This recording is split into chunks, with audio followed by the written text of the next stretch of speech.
ഇങ്ങനെ വരച്ചതിന് ശേഷം ഇവിടെ നിന്നും, അതായത് ഓപ്പൺ ആയിട്ടുള്ള ഭാഗത്ത് നിന്നും ഉള്ളിലേക്ക് കഴുത്തകലം 2.5 ഇഞ്ചും അവിടെ നിന്ന് താഴോട്ട് ബാക്ക് പീസിന്റെ കഴുത്തിന്റെ ഇറക്കം 8 ഇഞ്ചും മാർക്ക് ചെയ്യുക.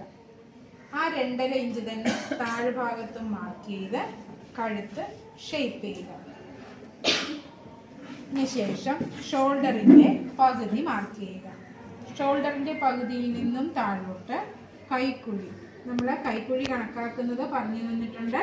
വണ്ണത്തിന്റെ 1/6 മൈനസ് 1/2 ഇഞ്ചാണ് എടുക്കേണ്ടത്. അങ്ങനെ മാർക്ക് ചെയ്തതിന് ശേഷം ആ കൈക്കുഴി മാർക്ക് ചെയ്ത ഭാഗത്ത് നമ്മുടെ ചെസ്റ്റ് വണ്ണത്തിന്റെ 4/1 അടയാളപ്പെടുത്തുക.